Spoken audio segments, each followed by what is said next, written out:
I will present to you a global overview of what a main actor in television, such as France 2, considered as innovation. And excuse me in advance if some aspects of this presentation hurt you in this very difficult French context. Effectivement, je voulais commencer par ce point que, et c'est important aussi quand on est dans un média, et quand on est dans un média public, c'est qu'effectivement, avant de s'interroger sur ce que peut être l'innovation à l'antenne, ce que peut être l'innovation en matière de développement numérique, la première des innovations, c'est de pouvoir fonctionner sur un média, et je le redis, qui évolue dans un pays de liberté.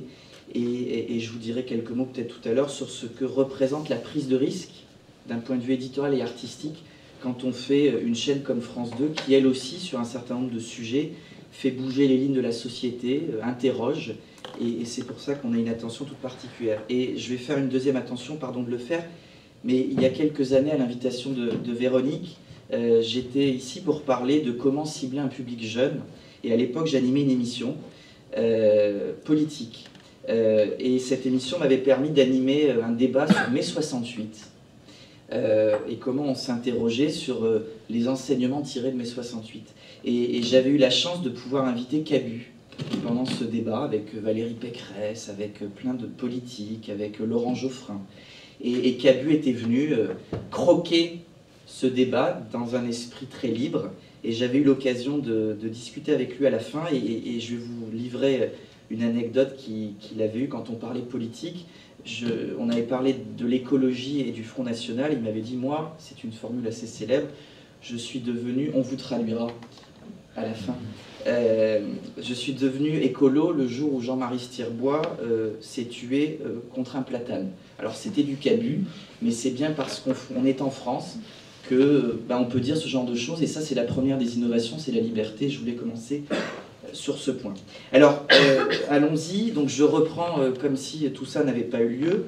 Je voulais commencer, puisqu'on a un public américain, donc il faut que je cite un grand monsieur qui est le patron de Netflix, Reed Hastings, et qui a dit que Broadcast TV is dead. Et donc, je voulais commencer mon propos en disant que, contrairement à vous, je suis totalement d'accord avec tout ce que vous avez dit, mais alors lui, je ne suis pas du tout d'accord, bien que Netflix ait lancé ses services avec beaucoup de bruit médiatique.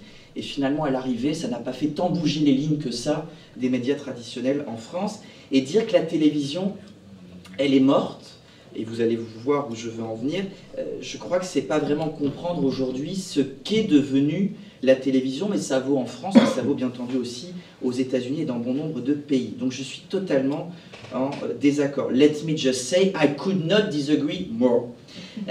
Parce qu'en effet, il n'y a aucun doute que bien que le paysage médiatique des chaînes ait totalement été modifié et bouleversé ces dernières années, je citerai la multiplication du nombre de chaînes, le développement de la TNT, le développement du nombre de supports, l'explosion de la consommation sur Internet, tout ça qui d'ailleurs fait émerger beaucoup d'opportunités sur tous ces nouveaux secteurs en matière d'entrepreneuriat.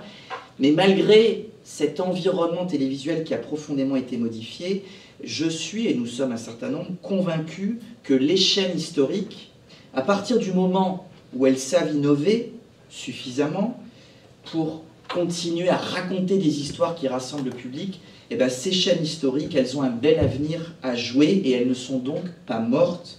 Et je suis donc sûr que le succès de plateformes comme Netflix réside, et donc il n'y a pas de contradiction, dans la poursuite du succès des chaînes de télévision historiques, c'est-à-dire dans la capacité de ces chaînes à produire et à diffuser des programmes qui justement racontent des histoires qui rassemblent. N'oublions pas en effet que quel que soit le succès, et il est grand, et on a signé un accord de partenariat où on met à disposition de Netflix des contenus de France Télévisions, quel que soit le succès entrepreneurial de Netflix, il ne vient en rien, je dirais, réduire la durée de vie des chaînes historiques. Bien au contraire. Et des accords de partenariat sont possibles entre des acteurs historiques et des nouveaux acteurs qui effectivement n'existaient pas il y a encore 10 ans.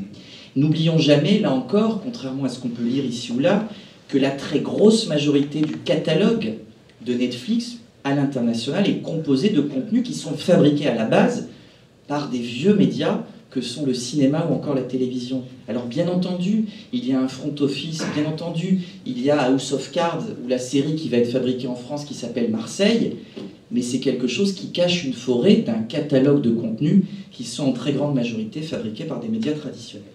Alors, rapidement, France 2, alors ça c'était plus pour nos amis américains, donc je vais aller rapidement. Première chaîne publique, membre de France Télévisions, le premier groupe public, 14% de part d'audience. Là aussi, parce qu'on a été, à mon avis, éditorialement assez innovant, pour la première fois depuis 1996, notre part d'audience 2014 a été plus forte que celle de l'année précédente, donc on est aujourd'hui à 14 points de part d'audience. Le groupe France Télé est le premier groupe audiovisuel français à 28,5 de part d'audience, sachant que le groupe TF1, la chaîne, est à 22,9. La mission, qui est pour certains une contradiction, mais qui est pour nous un challenge au quotidien, c'est de fabriquer et de proposer au quotidien une chaîne généraliste qui est à la fois populaire et exigeante.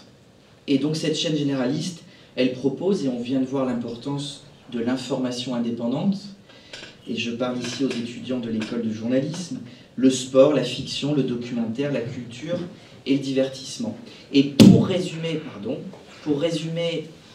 ce qu'est au quotidien notre mission, je voulais citer quelqu'un qui vient de nous quitter, Jacques Chancel, qui disait, on l'a beaucoup vu ces derniers jours, que quand on fait la télévision, on ne doit pas forcément proposer au public ce qu'il aime, mais pourquoi pas se poser la question de lui proposer ce qu'il pourrait aimer, et je trouve que ça résume assez bien l'ambition du service public. Alors, comme vous le voyez, France 2, sur cette slide, évolue dans un univers extrêmement compétitif et concurrentiel. Les fameuses 25 chaînes de la TNT accessibles sur 100% du territoire, le développement dans le cadre de fusion des opérateurs de l'ensemble des acteurs du câble, le satellite, la télévision pour ADSL qui est très développée en France, tout ce qui est bien entendu l'explosion des UGC et autres réseaux sociaux, l'explosion là aussi en légal / pas légal des offres VOD et SVOD, avec bien entendu Netflix mais aussi Canal Play, et puis l'explosion là aussi en France avec des chiffres assez saisissants, notamment sur les cibles jeunes, des usages des tablettes ou encore des smartphones. C'est une situation qui, de ce point de vue-là, est tout à fait similaire à la situation aux États-Unis. Donc, je dirais que dans ce contexte-là, nous sommes condamnés, quand on est une chaîne historique comme France 2, mais ça vaut aussi pour TF1 et M6, à innover. Et innover, et avec un premier angle qui est un angle éditorial, la première des vertus, c'est d'innover d'un point de vue éditorial pour maintenir notre part de voix dans ce nouvel univers 100% numérique. En quelque sorte, innovation is now the new frontier for historical channels. Alors, la première idée que je voulais partager avec vous était la suivante, c'est que on est souvent dans un secteur, les médias, où on a l'impression qu'une nouvelle technologie ou un nouveau support va venir bouleverser les supports préexistants. Et donc, de ce point de vue-là, il y aurait une tendance chez certains de vouloir aborder la question de l'innovation à la télévision sous un angle purement technologique, purement numérique. Se dire, à partir du moment où je m'appelle France 2 et que je développe la présence de France 2 sur tous les supports, sans même me poser des questions qui sont des questions artistiques et éditoriales, a priori, quasi naturellement, je pourrais maintenir ma part de voix dans l'univers numérique. C'est une erreur que de considérer cela, puisqu'en effet, le facteur clé de succès principal en matière de télévision, c'est bien d'aborder la question de l'innovation, et c'est par ça que je voulais commencer, par un angle qui est un angle avant tout artistique et éditorial, ce qui est, ça tombe bien, le cœur de métier de la télévision. Et donc, that's why we believe that premium contents are the push and the engine of television innovation.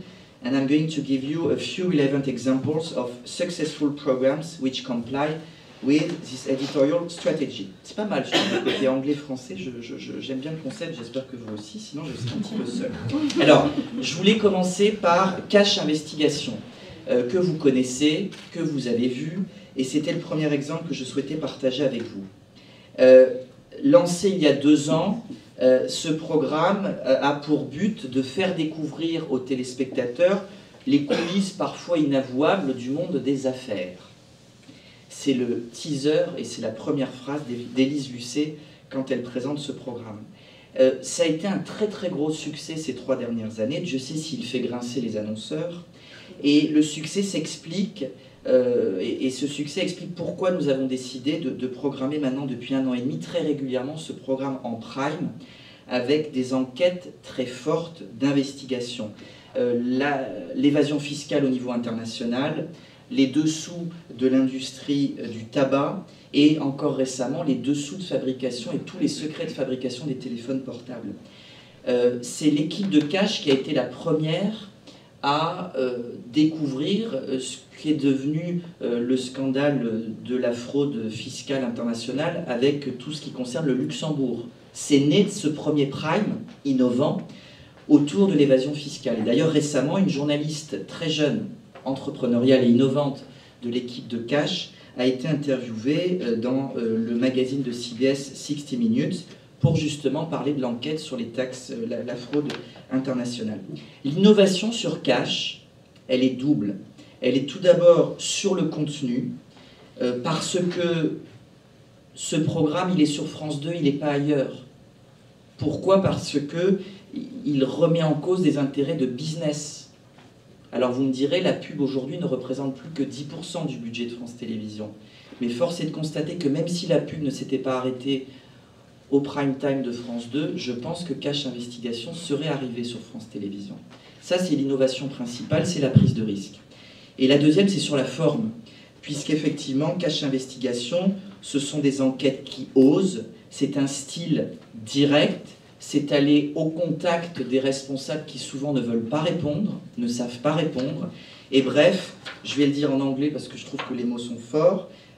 Direct questions, bold tonality, beat reporting on the field, punchy and hardliner behavior, leading to disclosure and eye-opening. The success, and especially with younger public, can also be explained by the dynamic storytelling of the show, with journalists in immersion.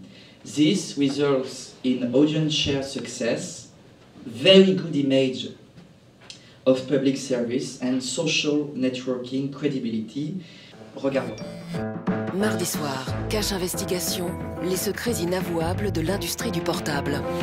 Vous allez comprendre comment les géants de la téléphonie vous vendent du rêve en dissimulant bien les cauchemars. Conditions de fabrication. Monsieur Gates, dans les mines où s'approvisionne Nokia, qui appartient à Microsoft, 5 mineurs meurent par mois en moyenne. Travail d'enfant. Pollution aux métaux lourds. Mais vous répondez pas à ce genre de questions en fait. Merci. Jamais. Ni aujourd'hui, ni demain, ni jamais, j'imagine. Après Cash Investigation, les industriels du portable ne pourront pas dire qu'ils ne savaient pas. Présenté par Élise Lucet, Cash Investigation, mardi soir à 20h45 sur France 2. Donc c'est Cash dans le style, ça marche et ça fait bouger les lignes. Et ce que je dis souvent, et là aussi ça fait partie à mes yeux de l'innovation, c'est que quand vous créez des tensions, je ne vous dirais pas que c'était facile de travailler avec la régie pub de France Télévisions quand on fait Cash Investigation. Parce que beaucoup d'annonceurs ne sont pas contents de Cash Investigation, mais nous on se doit d'assumer d'être la chaîne qui accueille des annonceurs dans ses écrans publicitaires et en même temps fait Cash Investigation. Et ce que je dis souvent, c'est que assumer Cash, avec les conséquences que ça représente, assumer les sketchs dont on n'est pas couché de Nicolas Bedos sur des problématiques qui sont proches de celles de Charlie Hebdo, ça fait partie de notre boulot. Et qu'à partir du moment où on a à gérer des réactions, ça veut dire, ce que je disais tout à l'heure, qu'on fonctionne dans un pays où il y a une liberté, mais croyez-moi que c'est de plus en plus dur que d'assumer des programmes de ce type. Mais là encore, l'axe premier de l'innovation, c'est d'assumer, d'avancer et de continuer dans cette vision stratégique de ce que doit être notre rôle. Et notre rôle, c'est de raconter des histoires, c'est que ces histoires fassent bouger les lignes, et que bien entendu, vous travaillez l'écosystème numérique autour de ces histoires pour que derrière, elles puissent toucher le public le plus large, avec en premier lieu, bien entendu, les jeunes. Alors le deuxième exemple que je voulais partager avec vous, c'est Rendez-vous en terre inconnue. L'idée, c'est de s'évader. C'est un concept très fort depuis presque 10 ans, animé par Frédéric Lopez sur France 2. Famous people in unknown places with unknown people. Broadcasted in prime time twice a year as a documentary. Each of them is presented as a major event for the channel, always meeting great success. The overall quality of the show, HD production and spectacular editing makes it seem like a movie with the same type of budget than a movie. Let's watch. Mardi soir, rendez-vous en terre inconnue. Le lit est juste ici, c'est là que vous allez dormir. Et puis on compte sur vous pour nourrir les cochons d'Inde. Sur la tête de ma mère et des cochons d'Inde sous le lit.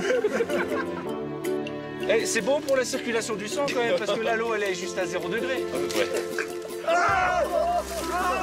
Si tu ne sers pas de tes mains, c'est que t'es un paresseux. Mais non, je suis pas paresseux. Et comment on dit en quechua j'ai le cul gelé? La chaleur humaine, à 4500 mètres, c'est essentiel. Arthur chez les Quechua du Pérou, mardi soir à 20h45, avec Frédéric Lopez sur France 2. Quand vous racontez des histoires de ce type, si j'ose dire, la messe est dite, vous cartonnez. Vous êtes leader sur les réseaux sociaux, les jeunes viennent vous voir, les jeunes vous re-regardent en replay, l'ensemble des cibles sont au rendez-vous. C'est ça la télévision d'une grande chaîne généraliste. Et quand vous proposez des spectacles de ce type où vous montez en gamme en prime time, vous avez une force de frappe, y compris de communication, qui fait que vous allez réussir votre pari. L'autre exemple, c'est une série que je souhaitais évoquer puisqu'elle cartonne à l'international. C'est sans doute le documentaire qui, ces 15 dernières années, a été le plus distribué et le plus vu à l'international. National Geographic notamment l'a acheté, c'est bien entendu Apocalypse. C'est un très gros succès en France et donc à l'international. C'est des grandes fresques, la grande fresque du XXe siècle autour des guerres, qui est racontée à un public large. On a commencé avec la Deuxième Guerre mondiale, on s'est intéressé à Hitler, avant, il y a quelques mois, avec un très gros succès à la clé, de s'intéresser à Apocalypse, la Première Guerre mondiale. This series is made with exclusive black and white images from various archives that were colored and upgraded in HD. The international perspective of the program explains the worldwide success as it is not a French point of view of this period.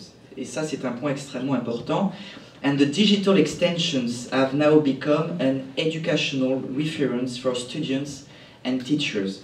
Donc je vais vous montrer une archive. Des centaines de millions de personnes dans le monde ont vu Apocalypse 39-45. Mais 14-18, personne ne l'a encore vu comme ça. Comment le monde a-t-il déchaîné une telle furie? Apocalypse, la Première Guerre mondiale, bientôt sur France 2. Donc Apocalypse, très gros succès, là aussi, succès à l'international. Je voulais également vous parler de Nous, qui est un prime, là aussi, sur lequel on a beaucoup travaillé avec Marie Drucker. C'est au fond une émission de géographie en prime time, qui marche bien. On a voulu s'intéresser au dessous de la France. Alors on a d'abord travaillé avec Marie Drucker sur les dessous du logement en France. Nous avons ensuite travaillé sur le cycle de l'eau et on travaillera bientôt sur tout ce qui est l'agriculture et l'alimentation en France. Là aussi, on travaille sur des images étonnantes. On va au contact de Français qui gèrent ces grandes problématiques de la géographie et c'est quelque chose qui là aussi est 100% en phase avec nos missions de service public et en même temps c'est du grand spectacle. Si on veut se distinguer des chaînes de la TNT et qu'on fait du prime sur France 2, votre format ne doit pas être une succession de petits reportages avec des lancements plateaux. Le storytelling aujourd'hui pour faire venir des gens, pour être leader sur Twitter, c'est de raconter une histoire, d'avoir une journaliste en immersion qui va au contact, c'est une figure de l'antenne, et là du coup vous allez faire venir un public large. Mardi soir sur France 2, Marie Drucker parcourt la France comme vous ne l'avez jamais vue. Nous possédons une richesse incroyable, une ressource naturelle qui coule à flot, l'eau. J'étais jamais entrée dans un endroit comme ça. Qui sont ces hommes et ces femmes qui ont dédié leur vie à cet or bleu? Roland, Bonjour Marie. on va descendre à combien de mètres là? Un peu plus de 30 mètres. Arrête. 30 mètres? Allez Marie, suivez-moi. Ça me plaisante plus du tout. Je vous emmène à la découverte de la France de l'eau. Bienvenue chez nous. Nous, la France comme vous ne l'avez jamais vue. Présentée par Marie Drucker, mardi soir à 20h45 sur France 2.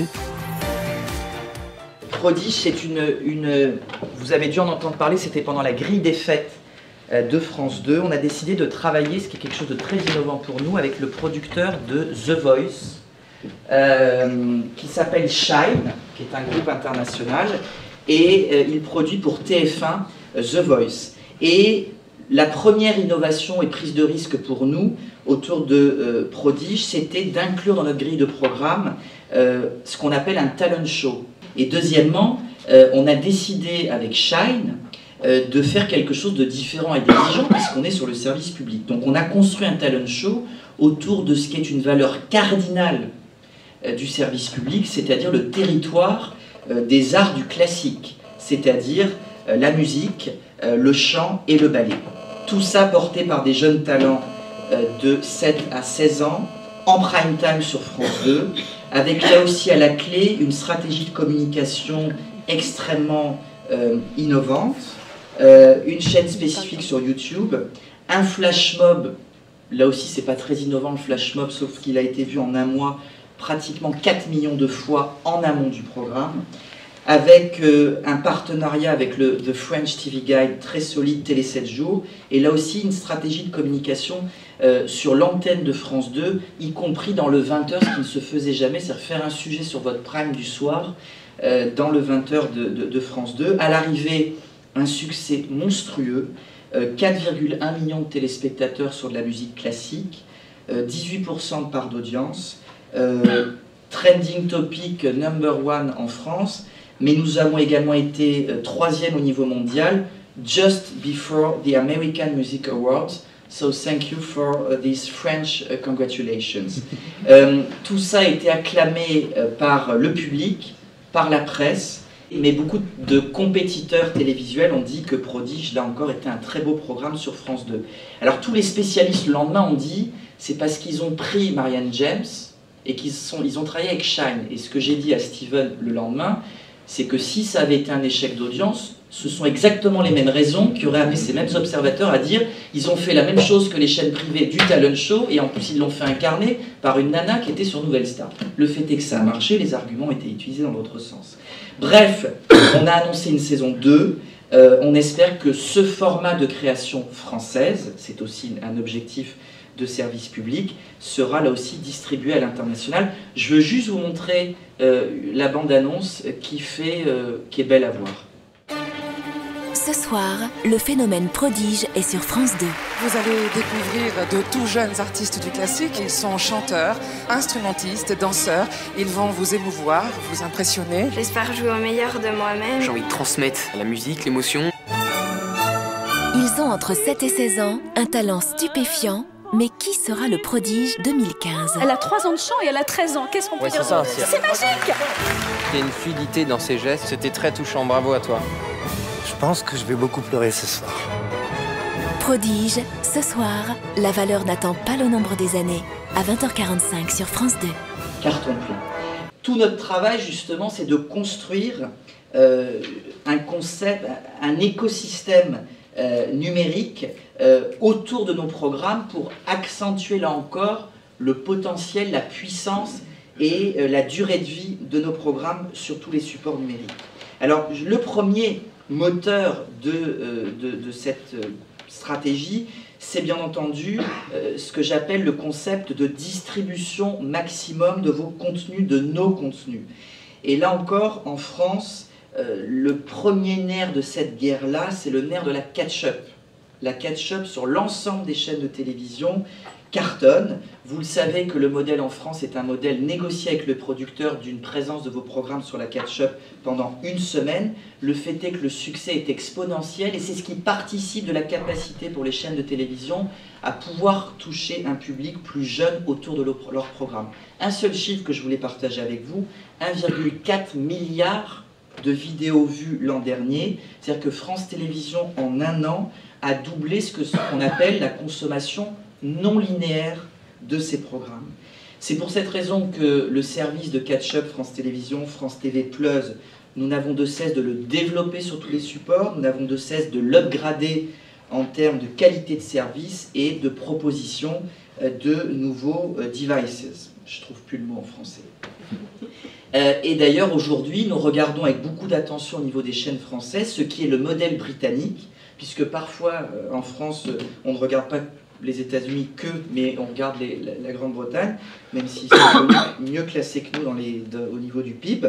Mais le fait est que le délai de 30 jours de la catch-up en Grande-Bretagne est quelque chose qui nous intéresse dans le cadre des discussions avec les producteurs.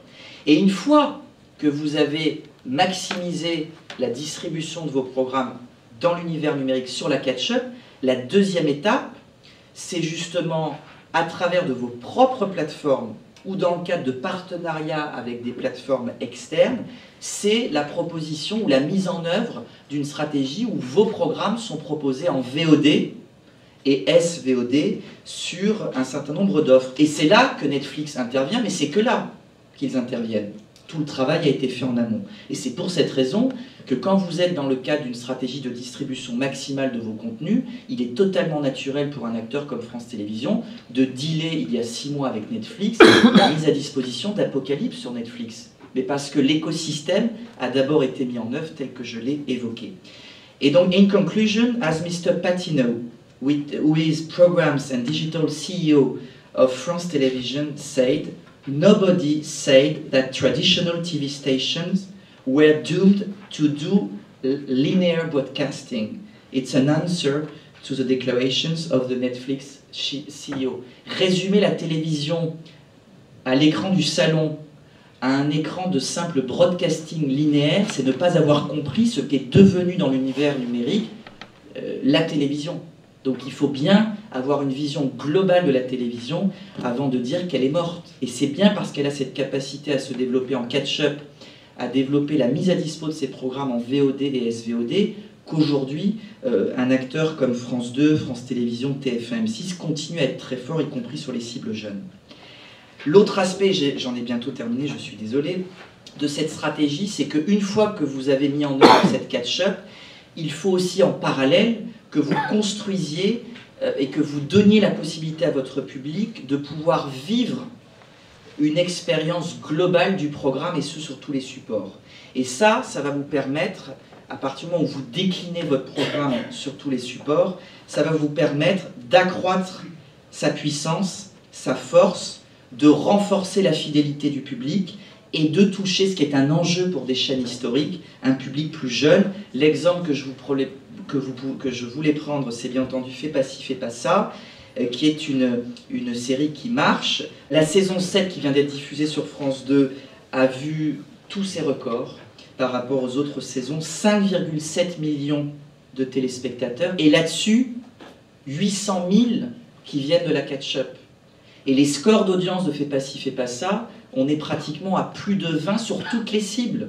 Les ménagères de moins de 50 ans, les 15-34, les 25-49, tous les jeunes pour lesquels on considère que normalement ils ne viennent plus regarder une vieille télévision puisque la télé est vieille, et puis il faut penser ça. Sauf que quand vous faites des contenus de ce type, vous avez une capacité à les porter sur des cibles jeunes parce que justement votre stratégie est résolument 360 avec justement, vous le voyez sur la slide, les personnages qui sont sur Facebook et Twitter, les live tweets, une chaîne spécifique là aussi sur YouTube. Et là encore, ce qu'on a compris, vous allez me trouver un peu bête, mais ce qu'on a compris, c'est que la meilleure fenêtre pour vendre nos programmes, c'était notre antenne.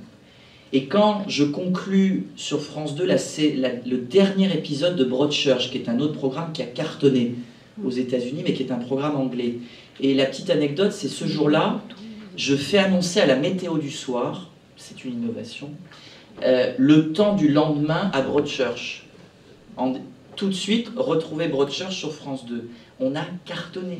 Et quand vous utilisez tous les vecteurs de votre antenne, il se trouve que Broadchurch a été diffusé juste après les JO. Donc le plan de bande-annonce en termes de GRP était très solide.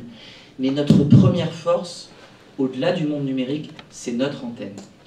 Le dernier point que je voulais évoquer avec vous, the last aspect of the digital ecosystem is to encourage and increase the viewer interactivity with our programs.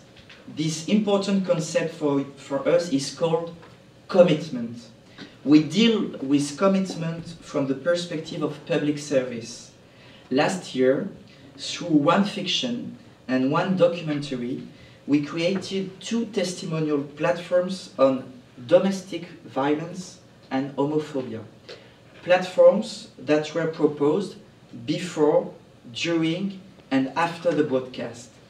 Note that the management of these platforms was thereafter transferred to civil associations. Donc ça, c'est une vision moderne du service public.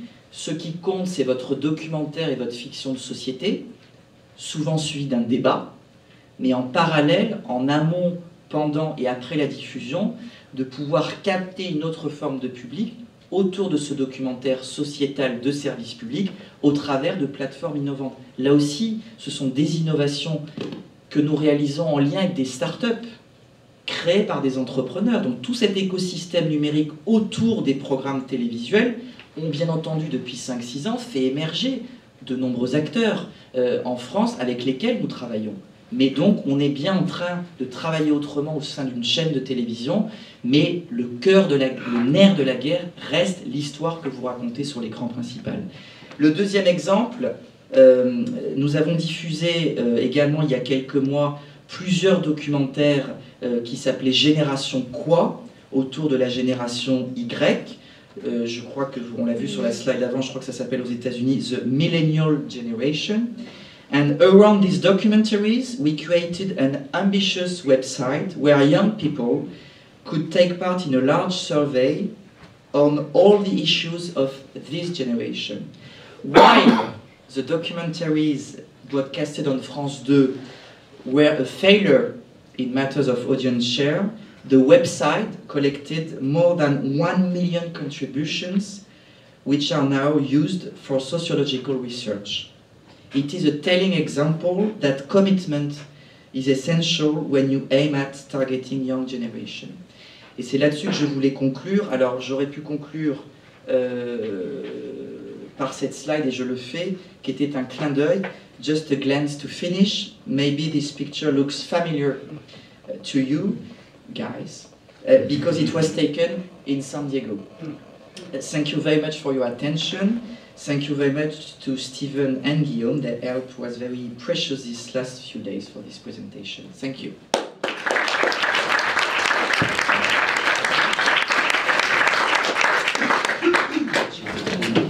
On en a bien profité en tout cas, Antoine. Merci encore. Nous allons maintenant nous quitter avec bien sûr une pensée très émue pour les victimes des événements d'aujourd'hui et par rapport à ce qui s'est passé, mais comme le montraient nos conférenciers, nous garderons notre liberté de parole.